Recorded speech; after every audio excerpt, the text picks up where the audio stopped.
Okay, now we're making a continuation. Alright, so we just talked about using my little cardboard device, which is about maybe 2.5 inches long, and you don't want to make something very long because you want to be able to see up inside. You don't want to make it too short, so probably about 2 to 2.5 inches is a good size. And again, using like a 1/4 inch hole, you can use a pencil or something to poke a hole, and again, holding it up, and we can see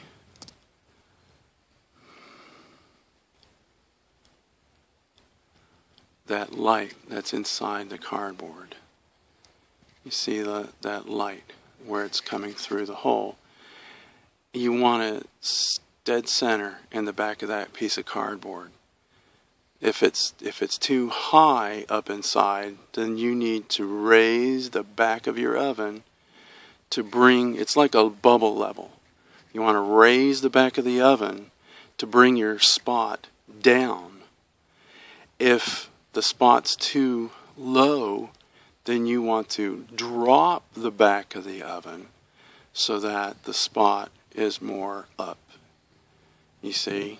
So, using this little device, you can I increased the proficiency of my sun oven, gosh, like 3-fold. Once I saw on the Sun Oven website that they have a little plastic device you can buy for $5, and it'll do that. So I just decided I'm going to just go ahead and make one and try it out for myself first, because that's what science is about, right? Always experimenting, doing things on your own, trial and error. If you don't have to buy store-bought, then why spend the money? You can find a cardboard toilet paper roll anywhere, paper towel roll, something of that diameter, at about 2 to 2.5 inches, and then put a hole in the center with a pencil, just like what I did. I'll keep going on about it because it is important. It is important. So now we have the angle of the oven to the angle that we want. The sun is whammo coming right into that. Then we have the direction. Now notice the shadow is longer over here. But as the sun travels, ding, ding, ding, ding, ding, ding, ding, ding, ding, right?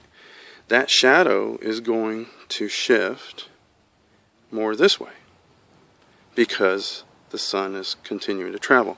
Now, I find that I have to adjust the position of the sun oven about every 45 minutes to an hour, because the sun is continuing to travel. So I need to move my oven to continue to follow with the arc as the sun travels.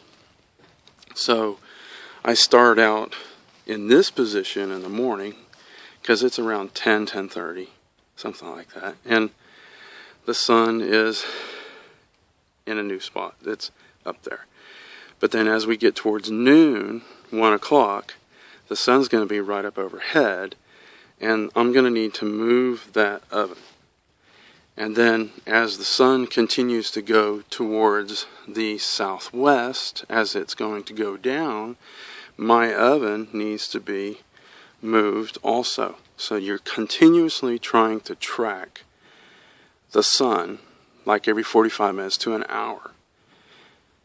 Now, that all being said, it's not that difficult, but it is time consuming. Why would I need to continuously come out here? Well, it depends on what you're cooking. If you're making meat and you need at least 325 degrees to cook meat, you can cook it at 200 degrees, but you're going to need longer time. Depending on the size of the meat, if it's a roast, I cooked a roast in this thing last week. It was a 4-pound roast when I started. marinated it overnight, browned it with my conventional stovetop, and then put it in a roasting pot and put it inside the solar oven, and I let it go for about an hour, and I was maintaining between 330 and 350 degrees, and within an hour it was noticeably, it was getting cooked. And then I had a metal thermometer that I had inserted in the roast. So I lifted the lid after an hour, checked the temperature, and it was about 120 degrees in the middle. So I put it back, realigned my stove, my sun oven, realigned it, and then I walked away for 45 minutes. Well, I walked away a little too long because I don't know what happened, but it kicked up the heat, and boom, I had 350 degrees in the oven within 45 minutes, because every time you open that door, you let some heat out, and you let heat out, and then it takes recovery time to get back to where you were. So if I'm at 350 and I open the door, even for a minute, and you let out some of that heat, when you close the door, you may have lost 25 degrees. Well, it's going to take 20 to 25 minutes to recuperate that 20 degrees, or 25 degrees. So you have to count that in and anticipate that on your cooking time. So when I moved the sun oven and I realigned it, I walked away for 45 minutes, realized I shouldn't have. When I did come back after 40 minutes, I checked, and the internal temperature of my roast was already at 180 degrees. A little more. I only wanted to go 160, but it wasn't bad. I took the roast right out, and I brought it in the house.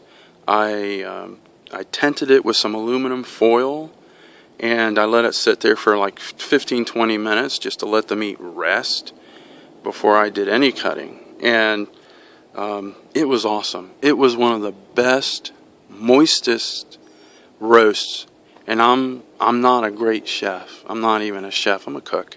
But it was awesome. So that's all I can say about that. So my main thing with these two videos was to talk about aligning the sun oven, how to steer it front to back to align it with the sun, right? And then also from the front, tilting, how to figure out how to tilt the sun oven. Using my little device. If you've got something else, use something else. I'm still looking for something that's 2 to 2.5 inches long. You can put a 1/4 inch hole in it, and when you put it on the center of the glass, make sure you're wearing sunglasses, because the mirrors, everything reflects the sun and it's blinding right in your eye. So that's why I try to use sunglasses with the recorder. Okay, so I'm going to break here, and I'll come back and I'll probably make one more video for today and just discuss some other fine points. Okay, be right back.